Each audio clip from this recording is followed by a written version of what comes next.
Matiatio. Ha a Rabbi Herbal and Spiritual Home. Over here, Chapaya, you Kumasi, Adam Kwame, Barakasi, a pine so. A hawk and I sent a walk. Now, Oba a center ha, you would media would be Brayedi, ye soon more Juma, and I sounds here in her bedroom, I hope to be brave. Now, the door call in with so. Na ya checho inu ahodo a ewo ye Herbal Center ha upibi a ubenye bi na atumi aboa wo eye yare a aye kwankora beda wo so no efuru so se oba ye hanomo a ye wo yare bi ti se pressure ye beka ne se akoma yare ye wo na dru pa wa ha oba hanomo a ibenye ne dru a eye very sharp o pressure no se ekoso sesen kra bema pressure no aba normal entumi ensan enkoso bi sanso ene wo prostate dunso so ye will be wa hanum sei obi a prostate no e ya hodo obi o ha odunso ntentem obi won so so a ne de no odunso ani bia kam ni nyina ye ni nyina duru e wa ha oba ebetumi e de aboa ena obi a ono nso sebe awo ho aye de ama no ye kan say infertility eno nso oba ha eno nso na duru e wa hanum sei sanso ene wo low sperm count be ma ne hu nsuo no sabiu nsuo no so ba ha no so a eno nso so ye wo na duru a ebetumi e de aboa ene ye wo syphilis nso so ye wo na duru pa e wa ha eno nso bu ho a saa ya we wo di ananche saa ayeden se ubenya na duru eno nso oba ha ye wo na duru sanso ne wo hepatitis your hepatitis nso duru ha wo de wo se wo hepatitis no ache say ABC ene de keka ho fabra wo de ba Rabbi Herbal and Spiritual Home ha ye wo duru a ye de ebema wo sanso ena ye wo aduro kase a wo ba Ghana ha de bia e kase se aduro we de ene aduro bia nse dodo na efre no ubedi ache ebi efre no boot for boot se kwa de di ba ko a ye nyasa de aka ho no omo fa ni boot for boot an say e yadura wo ye bema na wa ho ode kofom kra chese wontime nya hwe emfa ho ni mfie awadi so wo ye bema pa na wa ho ode akofom wo ye adwuma bi enye yie o ko ba no ncha se a na ye na wagya mu wo be ya bibia ntime nkoso obu ho kra na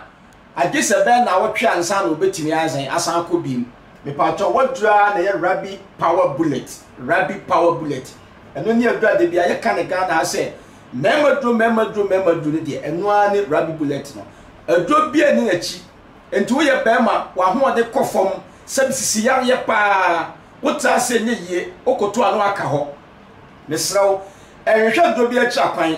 hwehwe Rabbi Bullet ni bi na utobi na onnomo a umema yo na akofom eno ahoden a entumi anya hwe wo mpam biem no ebe boosti no ama wankasa wani age eti na dro no anya yin bebrebe no sanso de wo fibroid yo fibroid do pa ye very quick wo yo ba na fibroid how sabi doctor sebra anya operation na 50 million me pa chaw enko for nature Rabbi Herbal and Spiritual Home oba ha yo fibroid do ho a ebe na ne fibroid na ma kama ama abase de ubo nsa pepepe ama ho ato a wonkoye operation bi ama emfa se kan ko kan na enkofa problem ma enu ni eye fibroid de drone ya bebre e wa halum sei no sanso de wa dro bi wa ha eno nso e bi ameka sei wo kasa empampan bam utiri mu aye kuro anase sebio ama fense kokram abeto utiri mu amepa chawo obi a wo kasa na sebe empampan wo biara me pa cho do ha bo mo je me pese do we bi na wo yusu do we ya me ka cho se me ma na wo twimi no se sampampa na wo wonum ne se anko afa do bra ba di usika ado we na me dia ba obi bia wo so do we ahwe bia di do we ho adansi enti wo a wo tie me ba bia hwe me se ye Ghana se hefa se wo yo bia wo anka se wo gitum se se me kasa me tesampampa o me kasa mu obi won so wo da wo hwan nkrom utwan kom san sabe dia oda won tempo ntome na me pa cho wadro ni se drowi brane be tobi o be tobi a na wotwe me ne pa na be yusu se drowi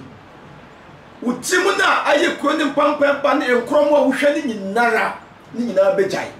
ye wo enu ahodo bebre ye wo osaduro ebia mekasa wo bia osa hawo wanante a wonya aduro e pa chobra ye wo osa aduro nso e wo ha ye wo na ahodo bebre wo bai ha nso a se no we wo ha nyina no eye nura wo to a ye ma wonoa na wano ya ha de ye noa donsi ha ya ha mo ye traditional medicine a wankasa wo to a na ya chew ana eniema se fawe ka ho ne kabom ne no a wonno a ya de ne se de ti biara ya de ne betu ase ama yo da otwedi ampo nyankopon ase se awrade ene nso obade nam nananom so aboye ho ban na wasan ama ade pasa akyen na yaba bihia eha eye Africa Traditional Movement a ye frɛ no ATM said de bia me ka kyem se kwasia de bia no ye hia na ya disua na ye hu no kora e wotro sem ni mu ene atro nso a ewo mu na ya na masem a de bia me ka ne se Bible na ekitan ye no mintimi nka se Bible no emu nsem nyina ye ntro da bi na emu ensem bi wo mu a de mi hu ne se saa nsem no entasom enu nti na wasa ye hwehwe tronsem ni mu na ye hu no kore wum de enya no kore no na ya twe ye ho afiri ho de ye no kore no na ya fa enu nti ena de bia kwasia da bia ye hia ewo Africa Traditional Holy Palace aya to di se ATM ye hia ho sua de enti ba bia wo bia wo Ghana ha bia no wo pesa wo ba bia ewo Kumase eho ena ye center no ewo oba ye no sua de ye ma akwa ma obisa kwasi bia wonte ase ye ma akwa ma obisa na ye de nchechemu nso aba ama won so wate ase na ene ya de sua ye ba be sua no adesua no ye hwe bibi kakra bi wo Bible ni mu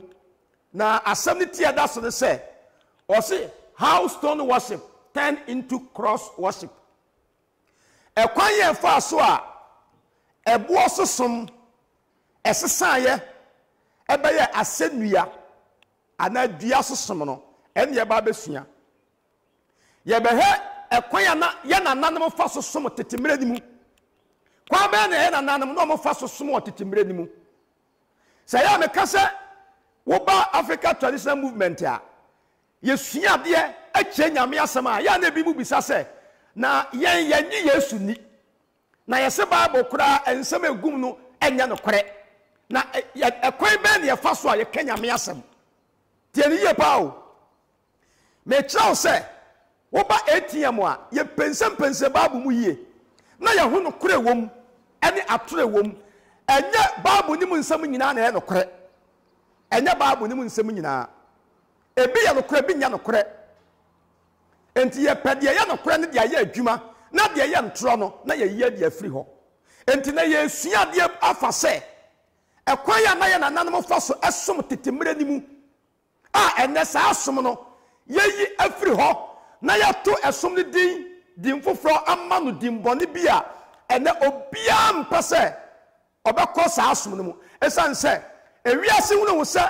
o som sa asom na ye hu odebonye ni a woye bonsam sa na ye hunu wo na min kasa tenti bebre ye be ko trosem ni mu Bible no ye be komu na yakowa sade na ye na nanem som tete Africa sade de yesi som nyame ye be ko akohwe sade no me ba to kenkan for no bie Genesis chapter number 8 verse 20 na kenkan mame Genesis chapter 8 verse 20 osidai na no wasi afaru ti ayo ye ni pani bi ana ya te pani bi nka obabu mu ana yesi ye friend Noah na according to the nam so a ye benya Noah din wo Bible ni mu ne say ensuyiri bi ba ye said the Bible and record no na me kira wo no o se ensuyiri bi ba ye na enam sa ensuyiri ni so e na ye beti Noah din na Bible ne record to us say ebra ensuyiri ni twa mu no na Noah efiri esan adaka ni mu epie ye no o ya de bi o kire o demonstrate kwa ya mo fa so esum nyame o se o ye den Noah esi afore mu tia ma nyame a na osom no African worship enu nie wo se osi afore mu tia e ma nyame ko afore mu tia na no wasi yan ofa emboa nyame a no osom no no ope e na ode ye den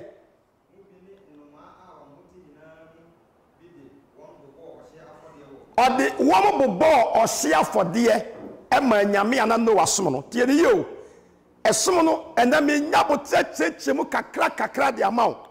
ekwan ya na abibifo fa so som nyankopon ena no wa demonstrate ye kan no wa Bible ada ho ya metaka se me se from A to Z emu nsam no bebre na kasafa abibifo ye ho eye Africa and Africa traditional worship and Africa traditional book enti ya no obi se na ya na nanem so mu nim nyansa enka de ntina wo mo antro a book bi anto ho Bible na ada ho eye ya na nanem abosoma no mo som anyame no mo som no omo homa ana ya Bible na broni ana be fa book ni free Africa koye obefa koye osade ba no na nsem bia ya na nanem anyame omo som wo mo de omo ka che no omo asesa no wo sesa book no e de nsem fofo bia anya no kure ana ode be wura book ni mu ana ode be to hama o ana wa fa na wusua eno na ayira wachi kwan afi na nanem som ho tie ne yie pa enti Noah afi adaka ni mu no story no osi afore mu chia osi afore mu chia ana ode emboa a sa nyame a osom no epe ana ode bo afore ye e ma sa nyame no tie ne yie pa o Noah e demonstrate ekwan a abibifo na ye fa so esum nyame ana ode demonstrate ye sa fa me ko Genesis chapter 12 1 and 4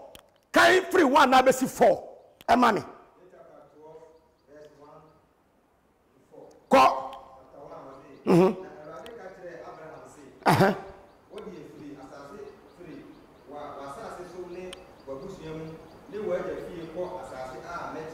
tieniye pa me ba cho me ba hwe after Noah no obarima ba ko ebeti ni din wo Bible mu biem aye hu se ono nsoso ne ho nsam treye no aye hwan Abraham nsoso Bible say na one naja tie story no according to Bible no say ode na jagina ate asase be fa ni se Kedia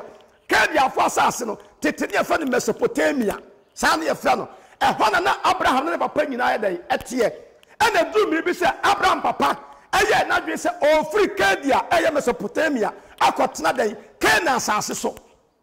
eti Abraham ne papa nyina e ko no o du Haran no e ho na ne papa ko wi enti e ho na nyame na o mo som no no e ka kire Abraham se anase nyame be ye ne ho ade kire Abraham se free asase ye Haran a ono papa enyina teso no free sa asase ne so na ye dan koma me to aso ko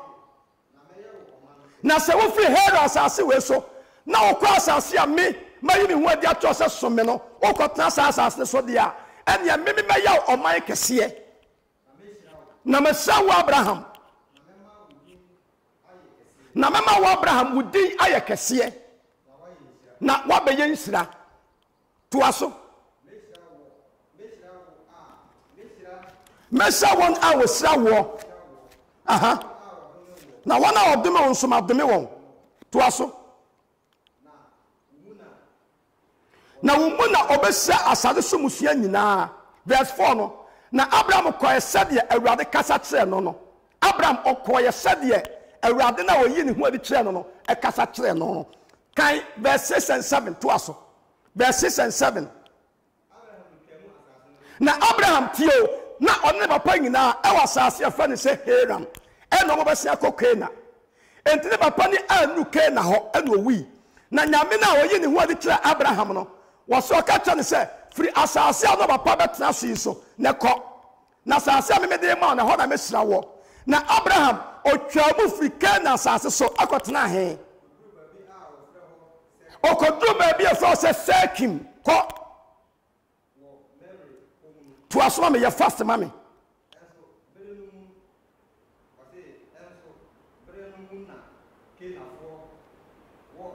Bipacho mami amenkan ma de wasna Abraham na awurade na Abraham kwa said awurade kasa kire no tie ne ye po verses na Abraham twa mu asase ne so kodu ba bia ofra o se sekim e wo mamre bi pom mamre bi pon ho enso bre ni mu na Canaan fo asase ne so na Awurade ye ne ho kire Abraham ka se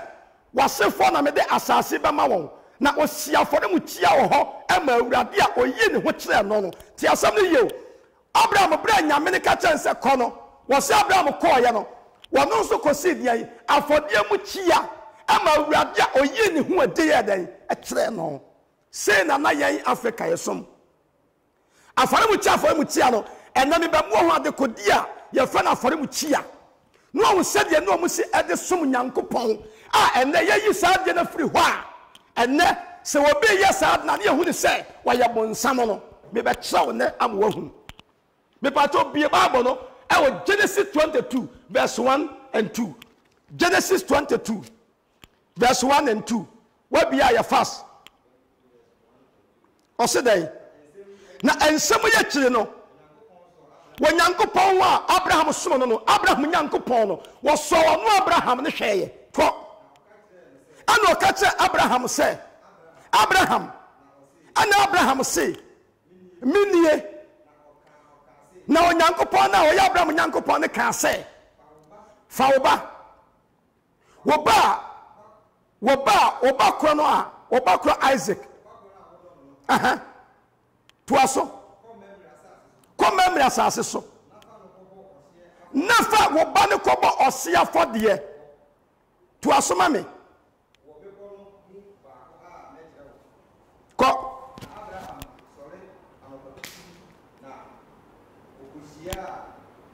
ti asomre yeo verse 22 no say na ensem ye chi no Onyankopɔn so Abraham hweye ana okacha no say Abraham ana o se minie ana oka say fa wo ba kura wo do no Isaac come ori asase so na fa no kobo osia fodie ewo mepo no ba akumu a mekyere wo so wo kenka verse 9 no a yentie verse 9 no so asemo kan ho verse number 9 o say na wodu de Onyankopɔn kyere no wodu de Onyankopɔn kyere ne ho no na Abraham si afore mu tia tie ne yo wodu ba bia Onyankopɔn no a oye Abraham Nyankopɔn edu ba bia o say won fa ne ba Isaac nkoba afore ye no o se odu wa ya de wo si afore mu tia na afore mu tia no na me chew hwade wa ha saade we na tetefo ne fa so sum Nyankopɔn tie ne ye afore mu tia enie me pa to cameraman ma me mfa mewom e wo Bible no hwe ne ye me pa to twama me enie we ne fa afore mu tia no hwe ne ye pa na Bible no wa demonstrate ade na kyerɛw no se ye ka afore mu tia se na Noah ye se na Abraham so ye den ye ebi na me demonstrate wa ha kyerɛw no enti we na mo ye de sa me de blog na aye tete no na nya blog no mo de ye omo de abo enti wo hwade ye wo Bible ni ma eye bo and yes se ne sa se se round enti de se ne round say ya near the eja aguso said one some de eja guso no mo de eja guso enti omo de eja ne guso wi a afei aboa na nyame ne ka kya de se won fa ma afore ma no na fe wokum aboa no enti okum aboa ne wi a na wotwitwa wi a no ahohoro ne nyina ho kama na wo de aboa ne nam no aba be gusa afore bomu tia we so enti odi guso a na wo de ja atum wo de ja atum na se ese a ewi se le kwasoro a na so akoto asore hwan Onyankopɔn we de afore mu tia no enti de tena no mo som no saade we na ye fa no aboa som esanse na mo de eboa na eye eboa no de ye saade we enti o de saboa na no de jana guso no de aye de Nyankopɔn so wonye enti esom no tete no na mo fa ne saade aboa som aboa ye se saboa sa ne de ja guso eno so no mo som Nyankopɔn tete sa netie enti de no aye ye no a o se sa afore mu tia se neti enti no mo som Nyankopɔn wo eboa so eboa enti ama twato se fa say stone worship eboa so som na esanse enamafo kasa no a ye beto ye na nam no mo ka no ena ye ya bedane no ena ya ne sadan abosom ena aka ho enti asom no na nya som ya som bone o na nya evil na nya bonsam na nya demon na nya witches enya sa netie esom ne say netie ye yade ne say ye de boato ne say na ye bibi wo so e de am onyankopon eno kwan ya ne na nam fa so som no te wadi fa ne say abo som no ebo no amade ye ne de ja guso ne twitwa abo na mo aguso na fa ya se e de am onyankopon say aforebode tie ne ye pa me pa to be Genesis 26 verse 1 and 3 Genesis 26 na ekom tie yehu Noah de yehu Abraham de ye ko ne ba ye fa ne Isaac ye ko he se Isaac enso kwa be no fa so a no so sum nyame me chot tetia kwan tetia tempon e na me kirew Isaac enso se den Genesis 26 1 and 3 what say den na Abraham ba fa ne Isaac akotna asase bi aye fa ne se Gira ti asam ne ye na ekom ba asase ne so ko ekom ba Isaac bre so no eso ekom Abraham ti ase no e ba wa Abraham bre so koma me enti ama Isaac Satan na ja Abraham no wu ko enti ma Isaac atu kwan akota Abimelech asase ehwehwe Philistine asase so to asoma me ana nyame yi a woyi ne wo kira Abraham no sa nyame kro we ya eyi ne wo de kira dan Isaac nso ana o ka asen hey Isaac ensa ne nko de Egypt enko hobiem to asoma me na emo asase a me ba ba kira wo ne so ko tena asase so sadien ohoho me pa chaw kan verses ma me Jompoko verses what say na Isaac tena Gira verses no what say then na Isaac asase no a nyame ne ka so ontas ne fere sadien ye fere Gira ehwa na Isaac nyame ne ka so onkotena tie na to aso verse 12 to 25 I mean kenka ho na nya fast verse 12 to 25 was na Isaac adia emfudie awa asase ne so na onya enobaya mahu oha emfinsia no mu aramu efisa awurade sira no verse 13 na obarima no nya ne ho na okosora enya ne ho kosi se woye kese para na wonya enwankuo anya nantwie kuo ene enkoa pii na fisifo no ani bre no na ensubura naja Abraham nkoa etutu no naja bre so no fisifo no sisi ni nyina de dotie sese no amama na Abimelech kacha Isaac se free yan chaiko na wo tumi dodo esen yan na Isaac si mu free hoko si ne ntoma dan ewa Gira bohwemu na otena ho verse 18 na Isaac sane tutu ensubura na ja Abraham so otutu ya Abraham wu ya chi free si no na otu ni di sade na ja tutu no ara na Isaac nkuwa no afuni bohwanu mu na ohunu ensupa ebura ewo ho na Gira emuahwefo ene Isaac emuahwefo edi so apere kan se ensuo ye yan dia enti Isaac tu abura ni di se Esek efise one no ehame verse 21 na wotu asubra foforo eno ho enso wo pepre enti ofra no sitim na ofuo ko tena abura ofuo ko tu abura foforo eno de wampre enti otunidi se Rehoboth tie ne ye na oka se afai de awurade amama nyame ho atre awurade amayan mu atre na yadore ewo asase so na ofri hoko Besiba na awurade yi ne ho kire no anadwo ka se mene waja Abraham nyankopon nsuro na medi wachi mesraw na makoa Abraham nti mama wasefo adore na wosiafo mu tia wo ho na osore awurade ti asem ne yi o wose Isaac nso ya de siafo mu tia na osum nyankopon minianom ba bia wo hwe me bia me pese Africa fo musa ko back na mkofa mu agya na mosum enema twa mu ahudie ye ya esum we sesa ye na beda na cross ebeda na cross esum abibifo na yesum nie yesi afore mu tia ya de ebuo ena ye enti atune di sadan abo som ya de buo na si afore mu tia no ene ato esum di sadan abo sosom sanse na yesum onyankopon abibifo nyankopon Africa nyankopon na yesum no ewo bo so Tia to ne som ne di sadeɛ aboɔ so som ya change sadeɛ wɔ afiri hɔ ɛna yɛ de cross ɛna abrɛ yɛn cross ne yɛ de ama yɛn so enti na yɛ gya wɔ som sɛ wɔ yɛ bonsam som na wɔ na yɛ de yɛn ɔbɔ adeɛ som batanya no korɛ mena mɛkyerɛ sadeɛ wɔ yɛse cross yɛ kita me no me de Bible ne ba bɛkyerɛ cross ade kɔdi ayɛ den ɛyɛ tie ne yie paa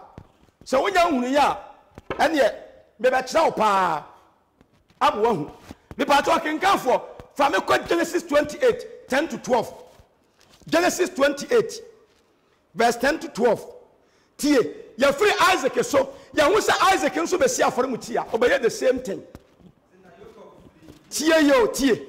na Jacob afri Beersheba Osibuko Haran ko Otuba bi no ɔhye hɔ nom anadwo to asoma me efisa na owia ekoto ade esa to aso ɛna ɔfa ɛhɔ aboɔ ne mu bi ɛde yɛ sumuyɛ na ɔda hɔ to aso ɛna ɔso daeɛ na hwɛ na atwedeɛ asi fam kɔpem soro to asoma me kɔ na Nyankopɔn ahonhom eridi so afosane to asoma me na awurade gyina tifi kɔ tiene yo adu dan Jacob so that time Abraham awukɔ Isaac awukɔ abedu Jacob ento nyame ye ni ho ade kyerɛ no no ana ɔse me ne wagya Nyankopɔn Abraham Nyankopɔn ane hwan Nyankopɔn Isaac Nyankopɔn to aso asase a Jacob woda so yi to aso me di asase be ma wo ne wasefo kɔ na wasefo be yɛ sɛ asase so de me pa chaw 16 and 19 ma men kan the fast 16 and 19 ɔse na Jacob nyane free ne namu no ɔka sɛ ampara awurade wɔ ha yi na me de mahunu na ɔsoroi ɛna ɔse ɛha yɛ hu ampa ɛha nya bibia sɛ Nyankopɔn fie na ɛha ɛne ɔsoro aboboa no verse 18 na Jacob sɔre anapatututu na ɔfa ɔboa ɔde Yesu ya no de ye odum asi hɔ na ohwie ɛnwo egu so na ɔfrɛ no ɛhɔ sɛ Bethel aseɛ ne nanso akane no na kodi din di loose tie ne yo Jacob yɛ dan wɔfa ɛboɔ na ɔde si hɔ ɛna ɔde dan oil gu so ɛna ɔde ensanso yɛ deɛ egu so pour libation pouring of libation ɛna ɔde mu nso gu so saa Abraham Nyankopɔn nsa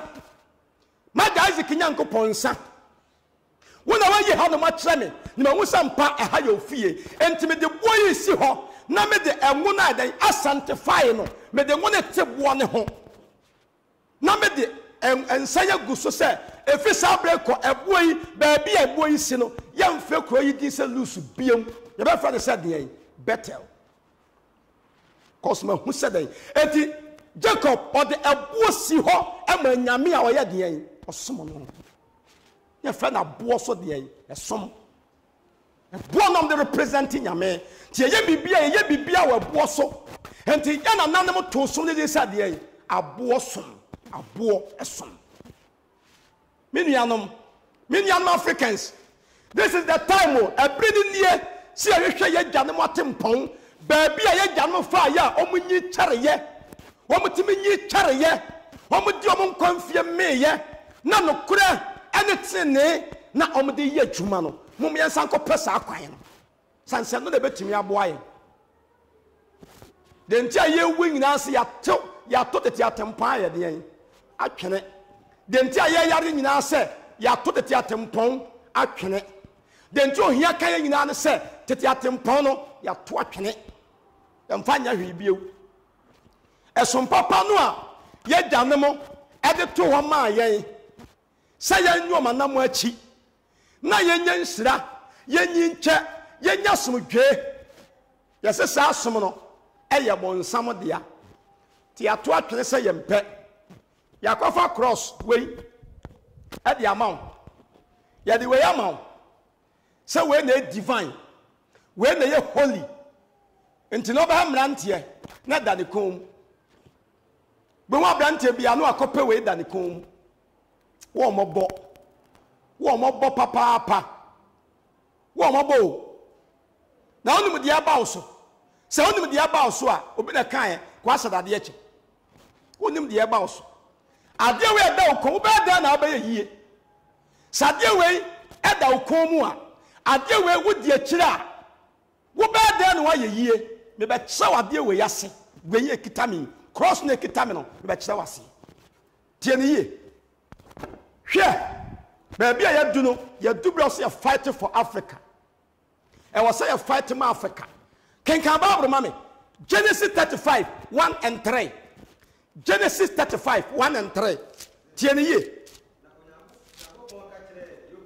enti tio Jacob asidan e de odum obuo si ho eno ode ngugu so ya ne kronkron eno pole libation ma Abraham nyankopon ensa Maja Isaac Nyankopon ensa una wayi ha kire me ko kenkan wa Bible quotation na me bobo so tro na wo so nya daje tsa ho kan na wo sa dia me kan se nto na me twa wa wo behunu se no kran so na me kan wo behunu me pa to kenkan ma me wo Nyankopon ka kire Jacob se sori ko Betel baby a wo de bo ni si ya ko ya de sa ko ha to aso na kwaya de ho mame ko si afore mu chia we ne fara afore mu chia no enya de sofo na ya na ogina kire na mo fra ne puppet no eno ye puppet eno nya afore mu chia eye baabi a eho na ye twa mo gya ye den eho ye twa mo gyagu ti ase sabuo ni se ya se sabuo ni se ya se se ni se ni ye de nyina guso ye de nyina guso a na ye kuma bo twitwa de guso na ye gunsa ewo so na ye de ase obo ade ene den tumi a ode adom yen eno na ma bribitimi si tie na nanom se no mo fa sosom we ne fa na abo so no ebo no mo de ye ebo no mo de ye mo de bo ne hye ne saa se me kira wo betwa kira wo Bible ni mu no wow no ma yin sinom de eden o de jagu so enti Jacob Nyankopon no yi ne hu ade kira Abraham na Isaac no we ne hu ade kira Jacob ana ka kira Jacob se sori ko Betel baabi a wo de bo bi si ye ese ho emi fie no ko ho na kwa ye de yen ko si afore mu tia ye den e ma me pa to jump ko verse 3 o se den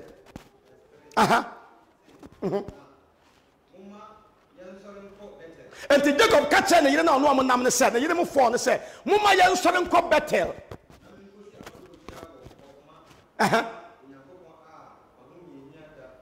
na mi nko si afore mu tia e ma Nyankopon a wo hia dam mi dwane fi mi nia eso nsam no oyi mi fi mi nia eso nsam no mo nsore ma yanko san se bo yi ne hu adi acha me sa mi nko si afore mu tia nya de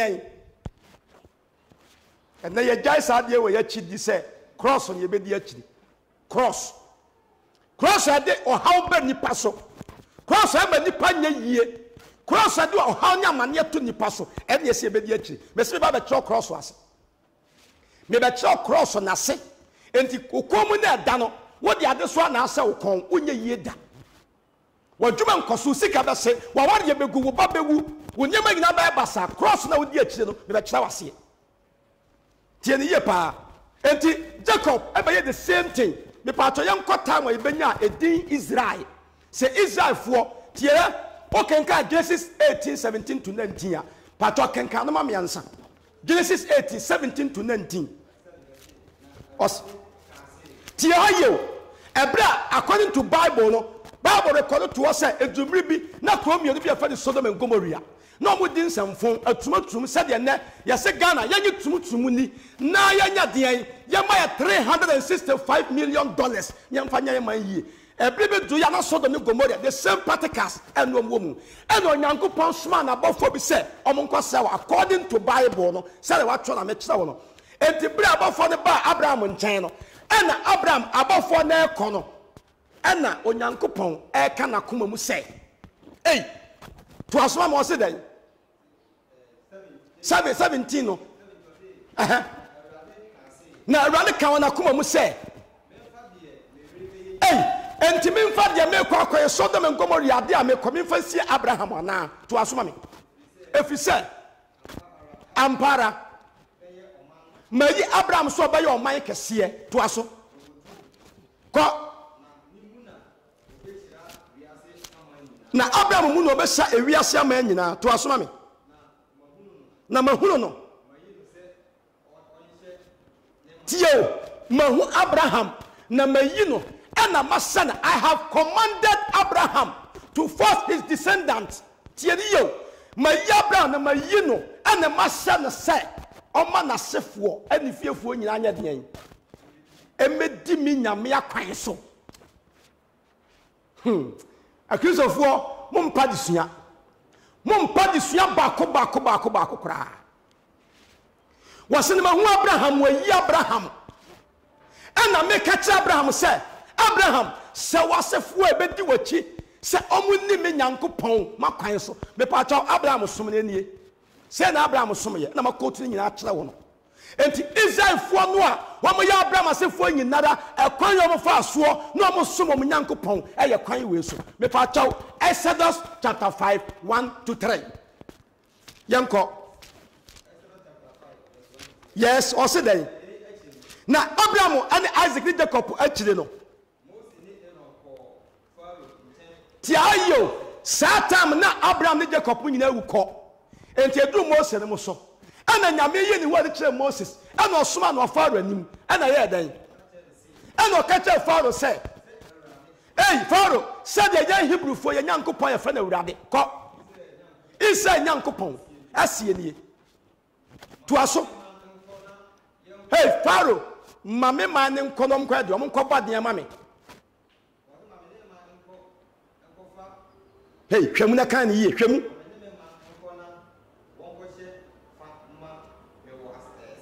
ko ana Pharaoh say hey hwan Awurade a metie ne na me ma Israel so nko minim Awurade no na Israel so mere ma wonko verse 3 ana o say hey Pharaoh dia kan say ye fa Hebrew Nyankopon unim na me Moses be kirawo ye fa Hebrew Nyankopon to asoma me Hebrew Nyankopon ba be sia yen enti ma yanko se so na nsa kwan na yanko ba Awurade ye Nyankopon afode esom nini enti aforeba na ene so 40 aso na mu a wadan ni sika no se wo yi 10 million a e wo 10 million paibo afede Nyankopon teso ene mpabo checha no wachecha mpaibo nim se wo be me 10 million me ni sei wo me 15 million me ni sei wo me 50 million me ni sei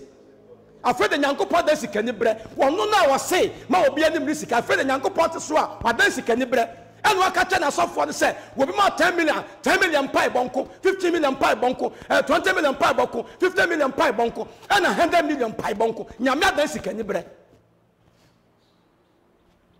what so for what some ya mobo what you say eti Israel for so ba ya no omo so be ye the same thing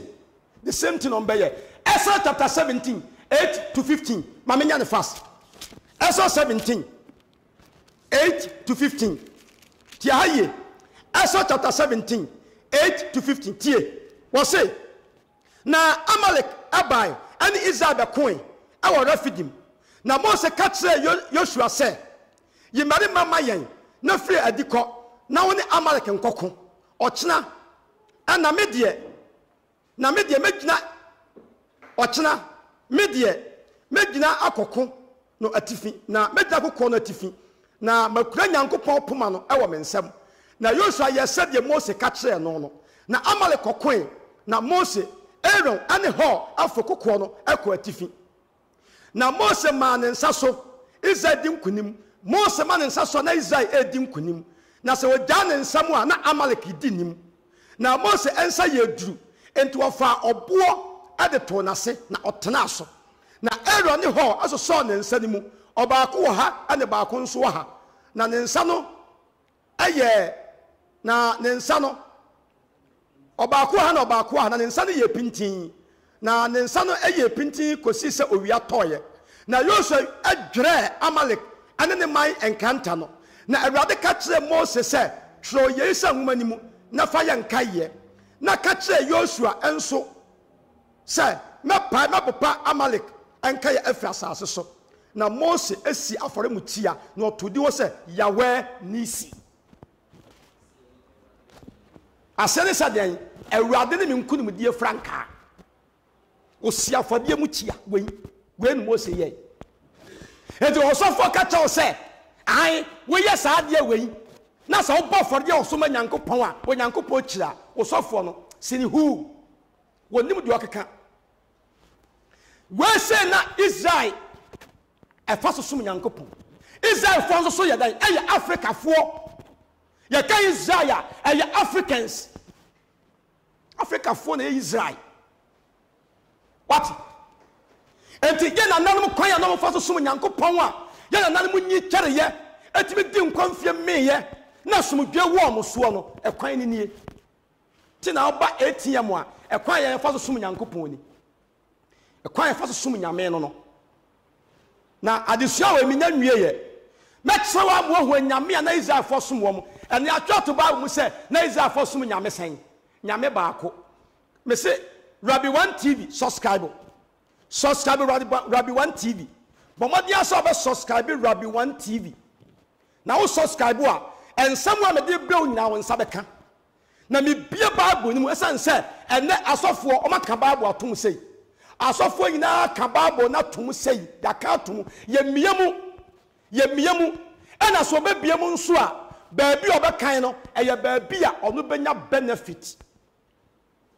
baabi ɔno benya benefit ɛhɔ na ɔbɛbie na wakan na wa narrative story afa ho wo wia no aka kyɛw sɛ ye bɔfɔre enti ahintasɛm no a ɛwɔ Bible ni mu a sɛ wodi so na wo ya wo benya blessing no waka kyɛw sɛ ɛyɛ bonsam na ɔno de wakɔ baabi akɔgye tumi ni bi na ɔde abɛsɛ kukuom ɔsɔra no watwa kokɔ ama no na watwa abro no ma ama no so na ɔsɛdɛm no ɔkankye enti ɔba asɔdɛm ho ade ɔbɛyɛ no mumu ntimi nya bi enso wo Bible ne ka kyɛw sɛ